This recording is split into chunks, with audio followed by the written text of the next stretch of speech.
Strive and Thrive is a collection of discussions featuring guests from various fields, focused on guiding entrepreneurs in creating businesses that excel in every aspect: people, planet, and profit. Throughout the series, you can join us, Romesh and Mike, as we explore relevant topics with our guests which can help businesses thrive. Romesh and I met while I was supporting a client transforming their business. And I needed finance director support and reached out to him and his team. Since then, we've become good friends who share a passion for business and entrepreneurship. If you like today's discussion, then you want to subscribe to our YouTube and Spotify channels.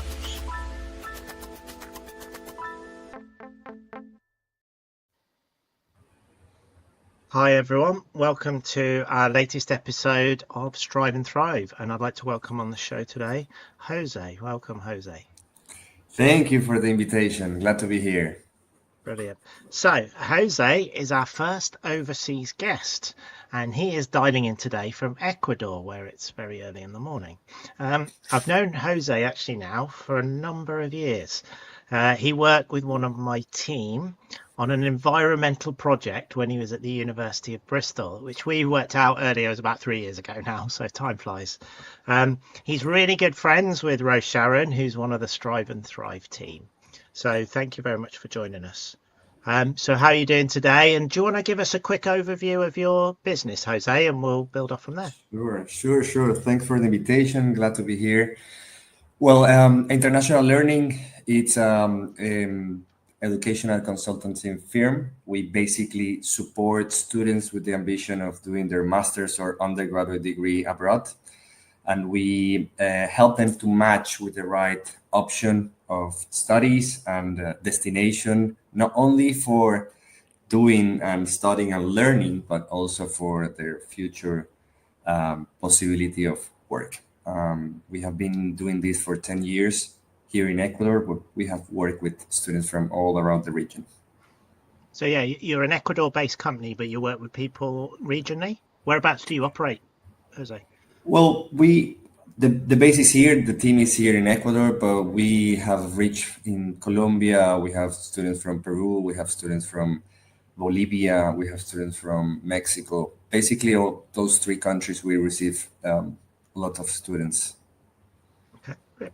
So you met myself and Rose Sharon when working at the University of Bristol, studying at the University of Bristol in the UK. What made you come over here? We're given you'd set your business up for a long time. What was the reason you came to the UK? Well, that's a love I had, or a dream I had since I was a kid, or maybe teenager. I always idealized the UK, being London, being there, everything, Harry Potter, everything led me to the UK. But it wasn't until 2021 that I applied for the Chevening Scholarship. Well, it wasn't the first time. I applied multiple times. I applied like 4 times, and it was like just a bit of that. I always debate myself between persistency and stubbornness. There is a really thin line. Well, I was between that line and applying again until finally I got the Chevening Scholarship that allowed me to go to the University of Bristol, which made me accomplish that dream I had since I was a kid. Can you expand on that scholarship? I never knew anything about it until I met you. Oh, really? And I think it's an amazing opportunity for people. Oof. And I didn't never heard of it until I knew about you. Yeah. It's basically a full scholarship for a 1-year master's degree offered by the British government. And this program operates in more than 50 countries around the globe. Some countries have more spaces. Ecuador has 5 per year around that, but it has been going on since the 80s or something like that. They cover everything, and the program is intending to support leaders with the potential of growth and impact in their society. So the plan is that they cover your expenses, but you go back home and work at least twice the time you were in the UK. But it's an amazing opportunity. You met lots of people. You have to, even for the impact of people that otherwise wouldn't have the chance to go abroad and see all these perspectives from other side. And how has that experience helped you build your business? Because obviously you had it before you came to the UK. You came here to sort of self-learn, I guess, part of that experience. And how has that helped you evolve your business? Well, first, because when you have that in your mind, it's like you don't rest until you accomplish that little thing you had there. And I had other international experiences before, but it was still there. It was, I need, something is calling me from the UK. I need to experience their culture. I need to go to the pub and have a beer. I need to go to the stadium and watch, games. It was part that, but part also the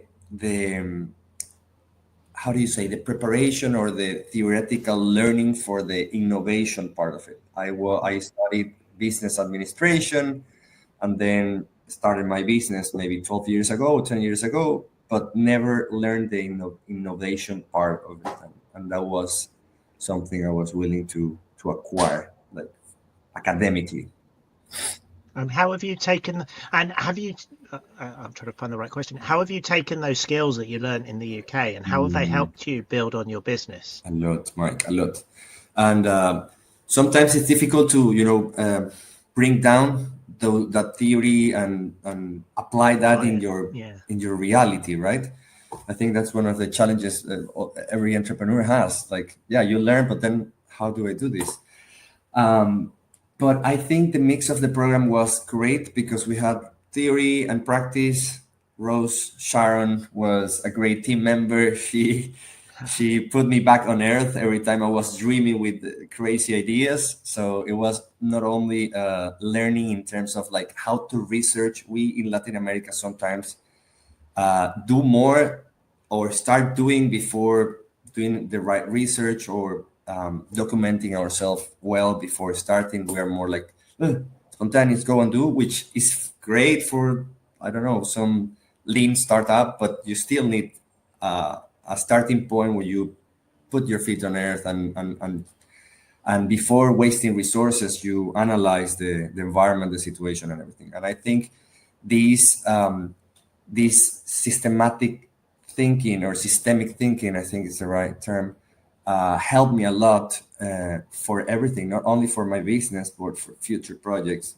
Once you are an entrepreneur, you start thinking all the time on what if there is an opportunity in that thing, right? And I don't know if that had happened to you, but probably all of us experience that every day. So that mindset, it's an asset that I have acquired in the UK experience that I value a lot and that has helped me a lot. Yes.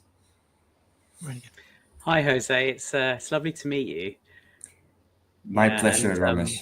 And I can tell that you really enjoyed your time in the UK. In fact, you've got a British flag on the wall behind you, right? So that's absolutely, yeah, and I have indicative of your enthusiasm. Brilliant. Mm-hmm. Wow. What is that? Is that a bus or a telephone box? It's a that's a good question. I thought no, it's a bus. It's a bus with T. Yeah. Okay, brilliant. Well, it's so nice to see that you've not only learned so much, for your business and in entrepreneurship with your time in the UK, but you've got a passion for the country as well. That's lovely. It sounds like you got some really key learnings, and something that I picked up there was that balance between getting going, getting started, but having a few key bits of structure in there to kind of have an idea where you want to go. How did you get that balance? Great. I think for me, it was always about like, the idea popped up and start writing it down and starting, moving forward immediately before. Now, I think I would never go to the other side because that's not my nature. So I would never, or probably never, go to just plan, and or research and to not do anything. So I think my balance is, to have always reminding myself, like, it's not just about the idea, it's about like how do you justify a bit the idea. And once you have tried sometimes starting things that didn't work because you didn't did the research, is the biggest reminder of all times, like, hey dude, this is not like always idealistic or just as you have it in your mind. Usually it happens to me at night. At night, everything works in my mind, and it's like, why haven't I had this idea before, right? Like, it's all so clear. So then I wake up in the morning and it's like, not so clear. Let's put it down. Let's analyze. Let's talk to people, validate the idea, validate the concept, do some research. Now we have the chat GPT that help us gathering more information or sources. There are so many great tools now to help us, aren't there? Yes, overwhelming sometimes, but very useful, definitely. So yeah, I think that balance is reached by remember past experiences. Brilliant. So research has been a kind of key element of the process for you. Yeah, definitely. Yeah, I mean, I don't think in the world, the UK, I think the universities, the British universities, are leading worldwide for research. So I think that's one key element that inclined me myself like for also applying for the UK. It really resonates. We had a discussion a few episodes ago with Kim Abbott, who was talking about her business, and she set up a wonderful business in the sustainability kind of area. And actually, she was talking about falling in love with the problem rather than the solution, right? So, and to your point a second ago, you can get consumed with your view, your thoughts. Yeah, that's perfect, right? But you've got to test and see whether actually it resonates with other people and if there's a true market for it, right? Yes, definitely. And that's something we've learned on the program as well. And I have it printed, not here, but in my office. Like, get in love with your problem, same, because you fall in love with your ideas, and it's a bit of ego as well, right? It's perfect idea, but maybe you're not solving. Yeah, you're not solving the problem or near it. Yeah, I agree with Do you that. think it's a cultural thing, Jose? Because in the UK, we see a lot of research and maybe over research, and we're often saying to entrepreneurs, turn that into action. Do you think, and whereas do you see in maybe Latin American culture, there's more of an action and less research, or is that too stereotypical? I think I think there is an element from culture, definitely. But not only that, I think it's also structural, the system, the country in Latin America. I mean, if you go to the Global Entrepreneurship Monitor and look for the 10 most entrepreneurial countries, Ecuador will be in the top three for the last 10 or 15 years. But do we have a good rate of survival from those startups? And the answer is obviously no. And that's one element we need to analyze. And the second one is how many of those startups are because of the decision of the person and not because of need. Maybe 80% of the startups or companies or founders or whatever here, it's because they don't have a job and they need to do something, and they buy something and sell something just to survive. So when you are in a country like the UK, I don't think it's easy because you have other challenges like competition or big companies or other stuff. But maybe it's not a matter of survival of what will I eat. So that need maybe brings people here more to action faster because you don't have other option. I think it's a bit of that as well. And is there quite an ecosystem out there for entrepreneurs and to start up, or do you think it's driven by that culture in the context? Sorry, not the culture. Yeah. No, I don't think there is an environment, an appropriate environment. I mean, some work has been done, There has been progress, but definitely there is no like, for example, how do you say, like loan rates or credits? Maybe for like up to $2, $3, $5,000 entrepreneurship, which is more need-based startups, have a decent interest rate. But above that, regular banks have like really high, really high interest rates, up to, I don't know, I don't know the rates in the UK. Maybe I'm just don't have anything comparison, but here is maybe 17, 15, 17 up to 20%, which could be impossible for somebody that is just starting, right? So That's in the case of, unbelievably high in comparison, isn't it?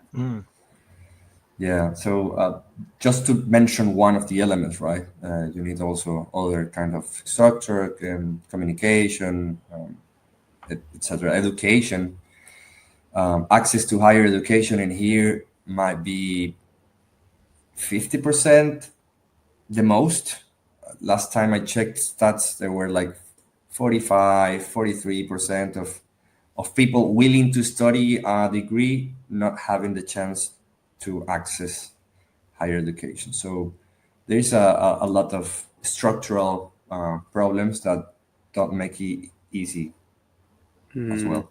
So there are more challenges you kind of have to navigate, and sometimes the need to start a business is out of necessity, as opposed to And sometimes it works out, works out because you just nailed it and boom, boosted that need, but not most cases, unfortunately.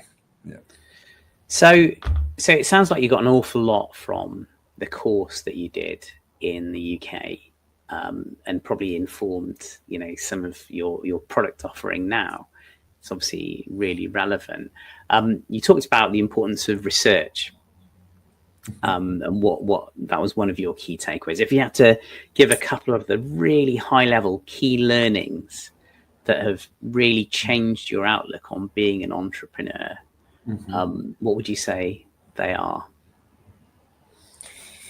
Key learnings, definitely research, and not only research, but to be critical about the quality of that research. Sometimes we hear just like, yeah, check. It's just what I So don't love. just accept it if it gives you the answer you want. Exactly. Just fight against yourself, approve yourself. What I loved about the program as well is the level of good criticism between people in the program, which were from like different countries, but also with a good component of British people. And it was good because if I compare to other academic experience, maybe here, the idea is more like, what do you think? Yeah, I think this works better, ready, done. But here it was more like, just prove your point, right? Do you have any data? Do you have any evidence? Do you have any articles or anything? And that made me, like, it was difficult at the beginning because we might take some time to see personal, like, you don't trust me? Like, no. But I think that was the second thing I resonated with, like this ability to go to the bottom of it and prove that your insights are actually right and accurate. And maybe like the systemic thought as well. Like, we went to the bottom of every system, in the sense like we went to design thinking, lean startup, and all these methodologies that give you some structure and not only do because you think it's correct.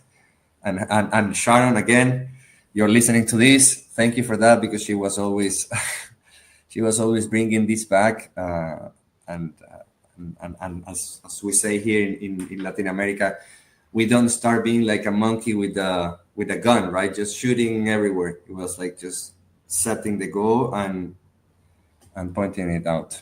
So yeah, those would be the three. So thinking in a really structured way and Yeah. approaching things. Yeah, that makes sense. Yeah. So Yeah. now you've got your business. It's doing well. What are the biggest challenges that you currently face as an entrepreneur? The biggest one is definitely uncertainty, and I think that's something we all of us face. In the particularity of my business, we depend a lot of with I don't know migratory policies from countries. So, for example, now we have on hold the international student visas in the US because they are reviewing the whole process. So every student that was going to go to the US is now like, I don't know if I'm gonna make it or not. And these changing policies give us a lot of uncertainty, and the fact that in my business, this is a fact from my business, is a very very very niche market or segment, very niche. How many people from Ecuador can afford sending their kids to study 4 years abroad, paying fees from that Yeah. country they're going to, right? And living expenses, and without probably working and generating. So it's difficult because sometimes the sensibility for the price or for the investment makes it hard, and you work harder every year, but not every year you get the same or better results, right? So it's kind of like a roller coaster of emotions, a roller coaster of results, and it's difficult to scale in this kind of like semi consultancy business. Mm-hmm. What are the options to scale in? Are there other geographies? I mean, you're obviously in a number of geographies. Are you thinking of expanding those, or maybe hitting more universities or whatever that is in the current regions? Yeah, I mean, there is this. It has been always my dream, but sometimes it goes back to basics. And the product we offer is knowledge, is it's service, is information. And when you need to scale, you need to be sure that the person that is serving that new area has the right set of skills, experience, knowledge. So it has been really tough. I once had a pre-experience. We had a kind of a partner in Colombia, but things didn't work as expected. I was thinking of maybe moving there for a while until everything is set and then coming back. But no, at the end it didn't work, and we just postponed it until because you move there and then the operation in Ecuador started being weak. So it was very dependent on me at that time, and that was a weakness definitely. So I think that's a really common problem, actually, for business owners, in the earlier stages of business. How have you overcome that? It sounds like you seem to have solved that. Is that right? Just from the way you answered that? Yes and no. I'm in the middle of that. I'll let you know the outcome in some months. So I just to deepen a bit in this service, like you have different segments, right? So we have the graduating high school students that want to go abroad, and we have master students that want to go abroad, but you also have that middle class graduated from local universities who wants to not only study abroad but maybe looking for a work experience and maybe permanent resident.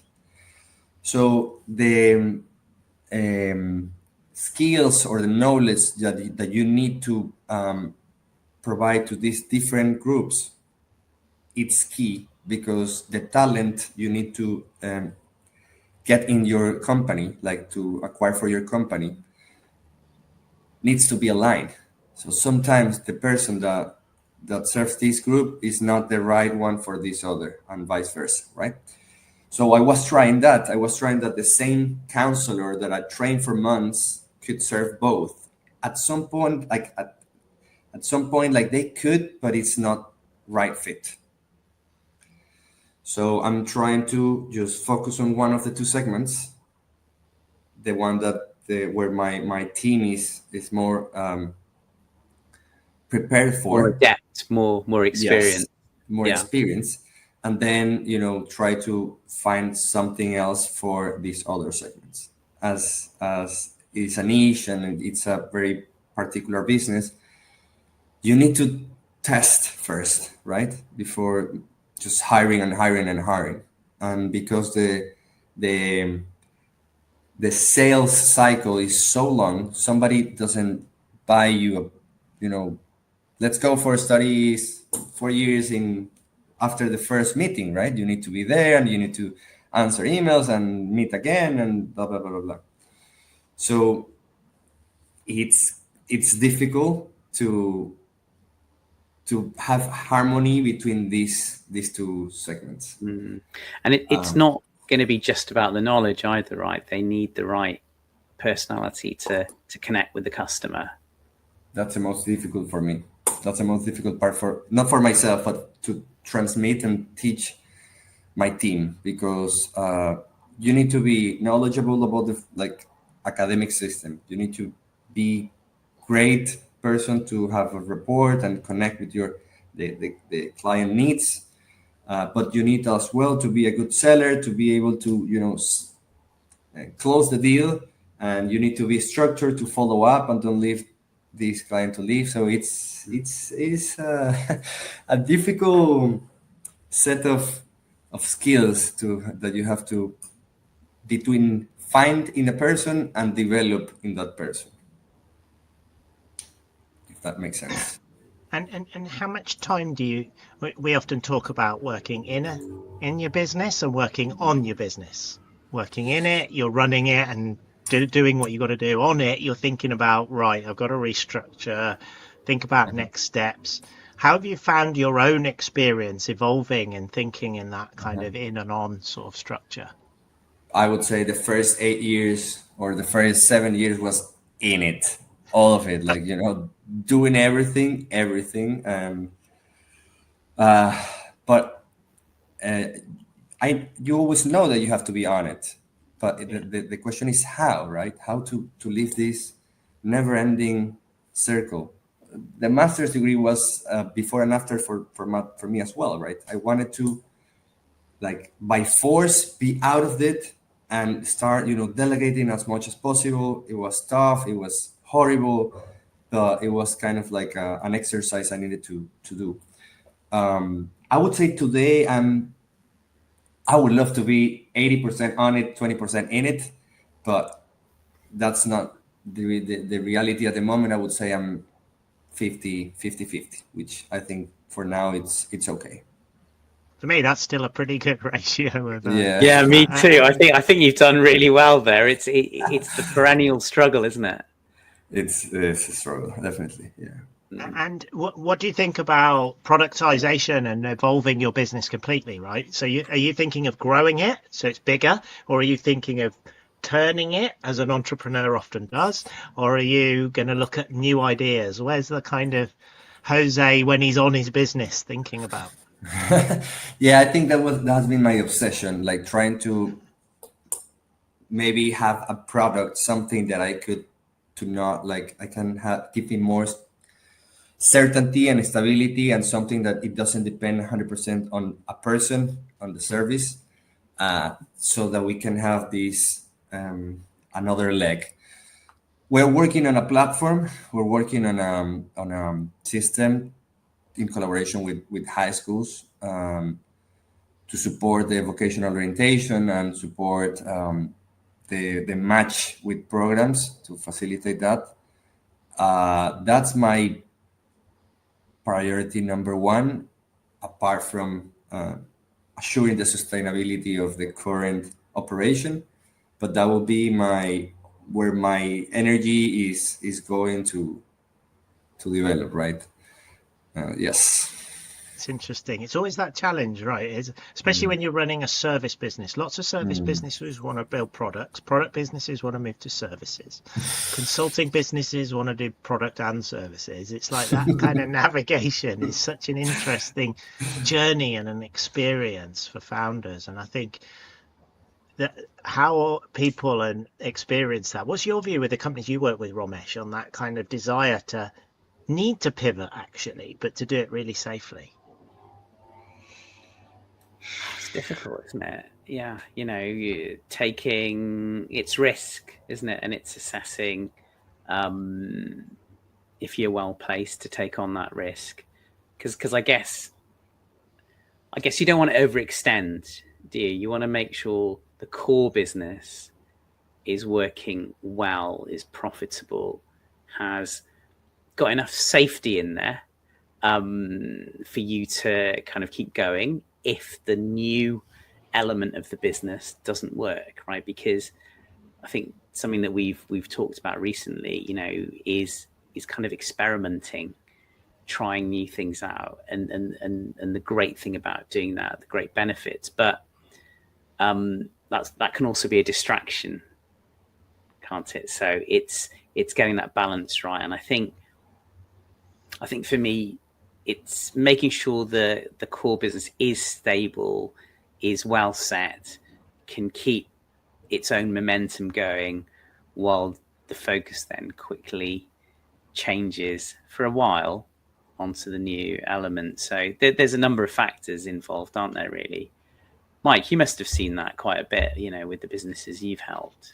Yeah, I do. And I see lots of founders in your situation, Jose, who are going, right, the fact that you're at 50-50 is kind of a really great outcome, because that allows you some sort of headspace to experiment, which is the key thing. And you'll know there'll be weeks when you're in delivery but if you can create that headspace to experiment, but it's doing it safely, isn't it, in that context, so that the business can keep moving, but you've got your head up looking at what's next. And you talk about the complexity of the world right now. A lot of the founders I'm talking to are having really volatile periods at the moment, feast and famine almost. And I think navigating that while trying to ensure you're looking in the future, while ensuring you're sustainable, is this perennial problem that founders have got to balance. It's like the triangle of Bermudas. You need to be balanced before you sink. Yeah, like sometimes, you think on so many things at the same time that you end up doing nothing, right? Like, I don't want to leave this week without moving forward in that plan I have for the future, but at the same time, I don't want to leave this week without, checking out that the things are being done and all of that. It's a fascinating thing. Your business is kind of purposeful in the sense of it's trying to support people broadening their education, but obviously you're looking to make a profit. And one of the conversations we've had with Kim around this again is that balance between profit versus purpose versus helping people versus making money. Have you found that an interesting debate or challenge for you as an organization?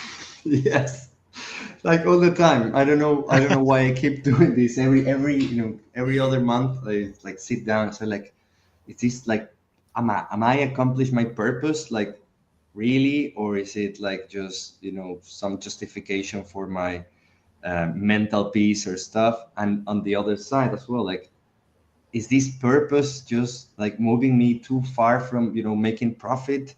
Because that's not the idea as well. And I would say I'm definitely a kind of like a social entrepreneur, social innovator, but my business is not a foundation. It's not like something, people that can pay to study abroad it's maybe 2% of the country, if that, So that's why I'm trying to implement a third thing, like something more social. I don't think there is a way to, merge everything in just one thing.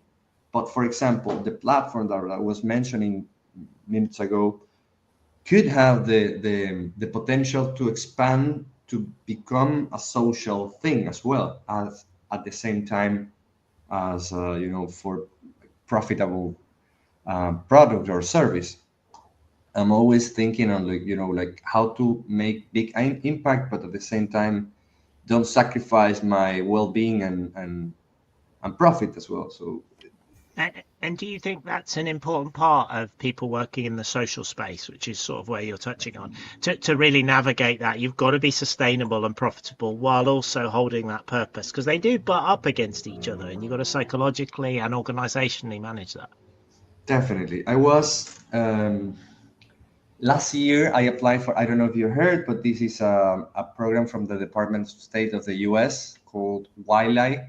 They have different, similar to the Chevening, but Yeah. not focused on a master's degree, but focused on helping entrepreneurs and businesses from Latin America and other regions to have a 1 month internship with a company in the US that goes through the same direction. So they can help with knowledge, tips, experience to help these other entrepreneurs grow. I applied, was selected at the end because of the changes in administration. We never got the chance to actually travel to the US, but we received other type of instructions. But we were chatting with people from the program, other founders, and most of them were in this situation, this dilemma. Like, I love the purpose that moved me here. I remember a girl from Colombia, like she was in a really remote location from Chocó, and they were helping like with the development of arts and education in a really poor community. And she was like, we depend on the Department of State, like 100%, because they provide funds and stuff, and we apply for grants and stuff. But at the same time, like, the purpose of me being in this YLA program is to learn how to, become sustainable, because my purpose drives me, but it doesn't like give me food. So I need to learn how to sell knowledge or something at the same time that my impact is, delivered, because otherwise, the volatility that you mentioned we're living now will kill me, and the team that helps me also needs to prosper, right? So And do you it's be, and do you believe entrepreneurship can be a really effective solution to addressing social challenges and social problems? Because I think there's perspectives where it's a government-led approach, and or is it an entrepreneurial approach? What's your view on that? well, I think definitely. So, I mean, speaking Spanish now. I can't help it there, I'm afraid. I think the only kind of institution that generate wealth is companies, right? So government fund themselves from taxes and other stuff to return that to citizens, right? If we help people or support people to become more sustainable or to generate wealth, we're going to depend less on grants and government support, and we're giving them more as well to support others. So it is an element of change and impact. And what would you like to see for in Ecuador, particularly, or Latin America, the kind of support to entrepreneurs to really help them to go on that journey? From government or in general? I guess process-wise as much as funding, right? You've highlighted the challenge of funding, but there's also Yeah. that kind of community and support and network challenge, right? Right. Do you get the support you need from there, or did you chose to come to the UK to learn, didn't you? So Right. Yeah, I got in that sense support from your government.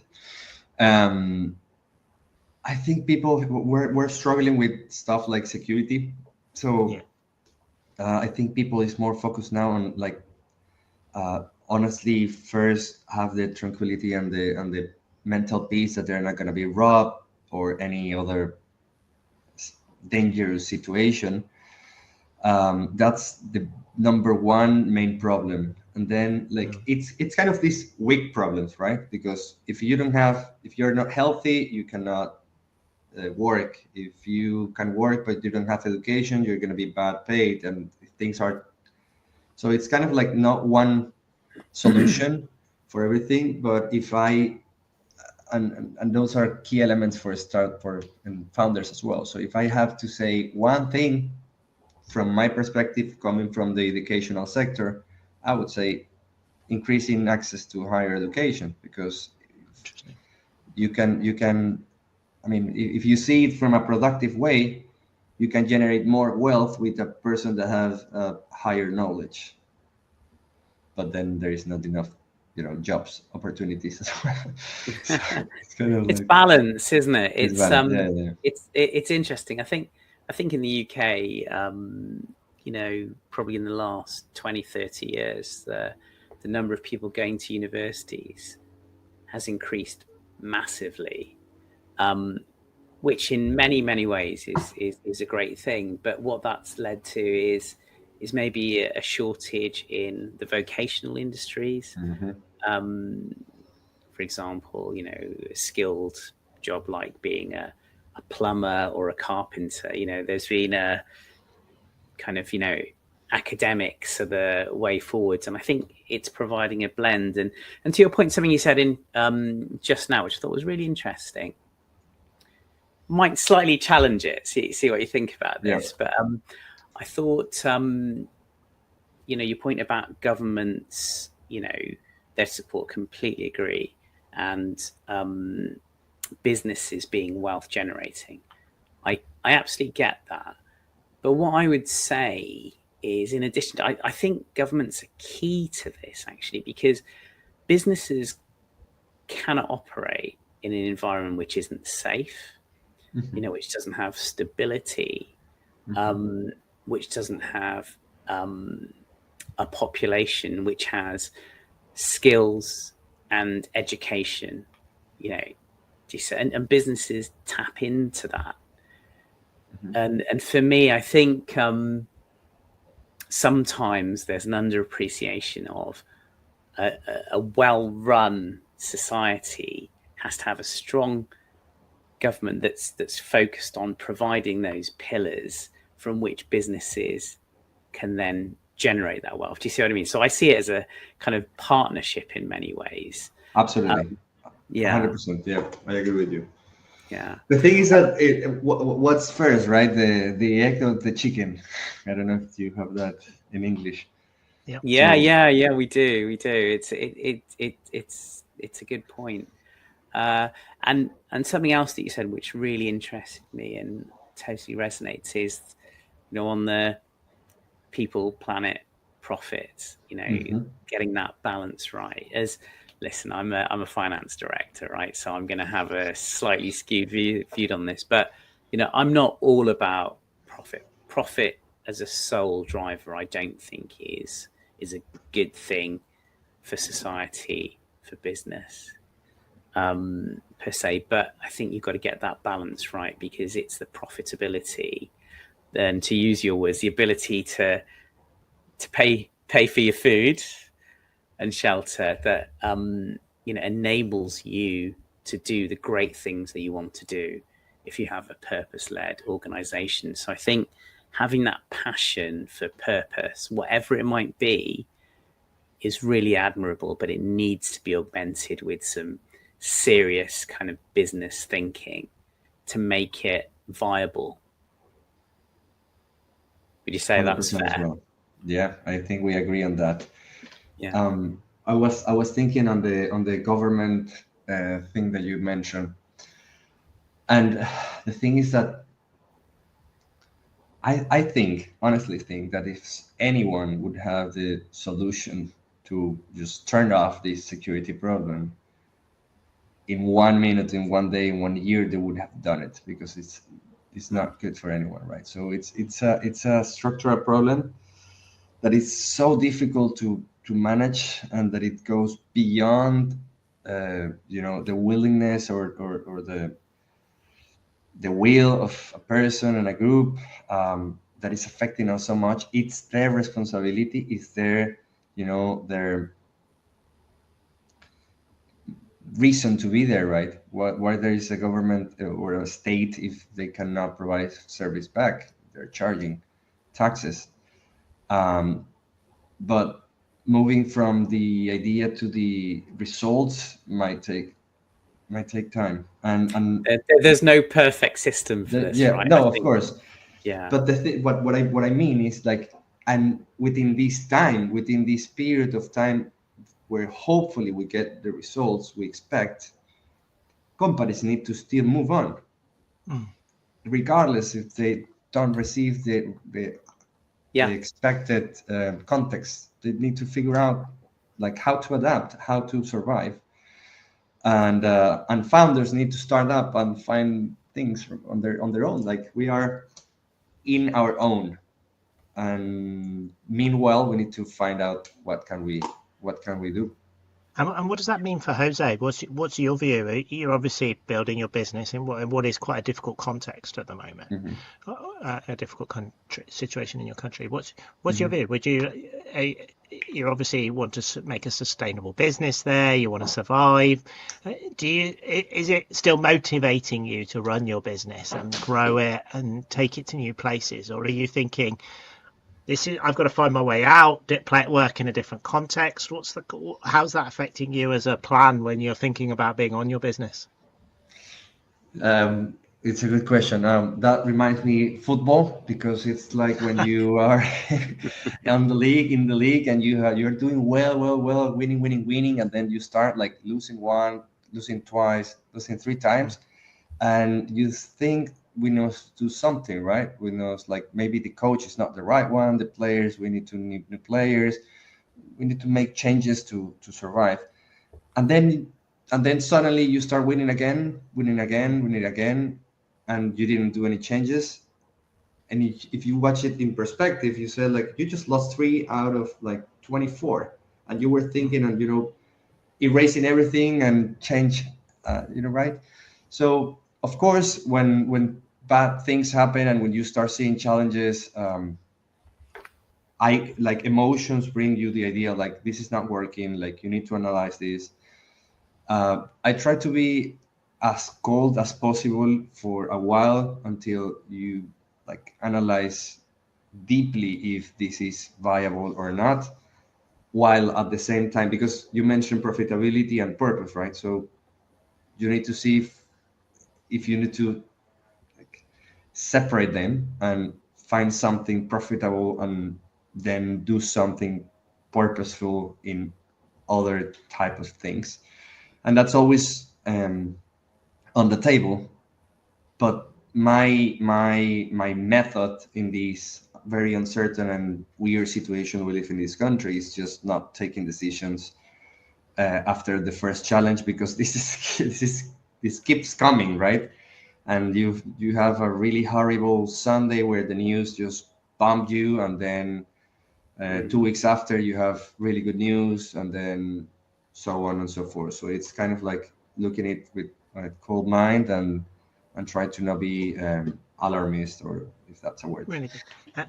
And it's fascinating to see your work in your context, and that's just so interesting. If you were to talk to other founders who maybe haven't had the opportunity to work abroad, or what would your kind of piece of advice to those people would be? Those people who want to be entrepreneurial in a kind of purpose, financial vision way, what would your kind of advice and recommendations be?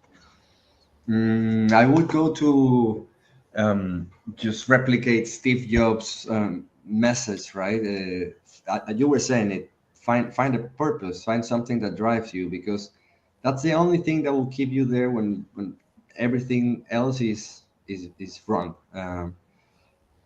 You could be in a great industry, but if you're not doing what not always what you like, but what you believe in, you're gonna make it through. So sometimes we just ignore purpose because it sounds too untangible, like something like magical, or something like more like romantic than real. But it's a bit of self-knowledge that you need to do in yourself to find what really moves you, and it doesn't have to be one thing, it could be different. I really like that, and to be honest, that's what drives you through, right? Make sure you're sustainable, make sure you're financial, but actually, when you're having those rock and roll days, what do you do? And hold on to your psychological motivation and why you're doing it. Yeah. Like, there have been days where I said, like, this is it. I don't mind. We start from scratch. We'll do something different. But then, like when you think on doing something different at the same time, it's not guaranteed easy, right? So you still have to find a way, start from scratch, doing things, and you're gonna do all that work and invest all that energy, maybe in something that you don't like. So then I come back and say, like, no, okay, I found a way. I just move some pieces. I'll wait for a bit, and then, yeah. Fascinating. Consider Really and fascinating. reflect. A couple of messages there. I think one that I'm getting from you is, to navigate the things that can spring up and, cause you an issue for your business from nowhere, right? Or, it's kind of trusting the process, right? You've built your systems, your processes, you've got your people in place, it's worked. And to your analogy, you might lose 3 games in a row, but if the fundamentals are there, then kind of trust in that. Obviously Right. Keep trying to improve it. That's the way of things, right? But I really like that message, Jose. And something you mentioned earlier, actually, as well, which I think is really, really important. That's well-being, right? Because it's hard, isn't it? The key message here we're talking about, I think it's hard. It's hard being an entrepreneur. There are lots of challenges. I try not to think that, because then I'm gonna try to make my self-prophecy truth, and I don't want to label that in my mind. Like, it's hard to be an entrepreneur. It's not hard if you enjoy it. If you might have challenges, but I'm very focused on this is just a stage, and then you move It's to the another next challenge to overcome. Exactly. It's a learning. It's something different that you're gonna acquire from it. Yeah. No, I get that, and that's a real kind of positive mentality, which I know you need. I guess what I'm trying to say is that some people might think, well, entrepreneurship's very straightforward. I've got a great idea. I'll just slide into it. And I think it does need a bit more thought and structure into all the points you said. And Absolutely. Really Absolutely. We're coming to the end, Jose, but I just want to cover one final question, really. What's next for you? What's your plan? I know you're navigating lots at the moment, especially in your country, but what's kind of next for Jose? What you really want to look for doing, and where you're going to look up and out? Yeah, I think what I've been having in mind, it's moving forward to expand the impact in terms of social mobility. I've been serving a segment where money is not always an issue, and it's more like I rather go to A or to B where I go, and I would rather focus a bit more of my time and energy on how to provide opportunities to those people that have the skills, that have the attitude, but haven't found an opportunity. I found it myself, or I received it myself, and I had the marvelous opportunity to go to your country for a year. And maybe we don't need to send too many students from here to other countries. Maybe yes, but at least to have the opportunity to have education and to apply that passion for what they do. So I'm exploring a bit more in the social mobility space. It feels like to me you're trying to answer the question I maybe asked you earlier about how do you create entrepreneurship support in your country, and you're kind of thinking maybe I should do that. Yeah, exactly. Yeah, that was why I was asking the government or who. I think you've demonstrated amazing effort, and it's fascinating to talk to you today about the challenges you've got. We talked to lots of entrepreneurs on these, and they're all similar challenges, but the context you're operating in is significantly different from something we can comment on from the UK. And I think what you've done is quite amazing, but the journey you're going on and what you're doing is fascinating. And I'm so grateful that you spent the time today to talk to us, get up early, meet me and Romesh before the call, and join us for this hour. And I really hope you'll keep in touch with us over the next year or so, and as you evolve and help build more companies in Ecuador, maybe. Absolutely. Absolutely. No, thanks for the opportunity. Thanks for taking the time to listen and to ask. And it really enriches myself from your perspective and all the knowledge you have in the entrepreneurship and innovation world. So let's be in touch. Come to Galapagos, come and visit. I'd I'm going to love to. receive you here and you're going to have a great time.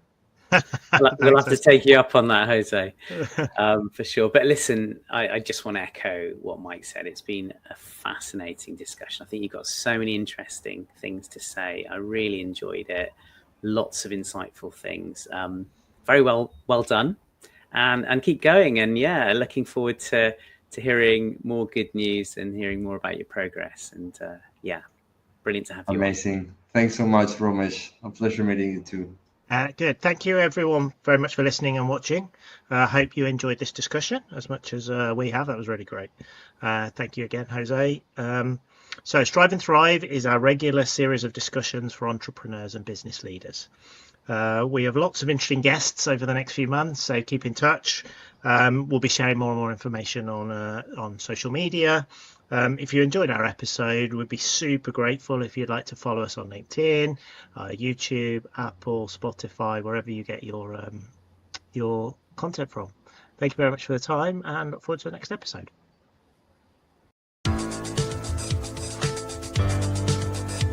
Thank you for listening to Strive and Thrive.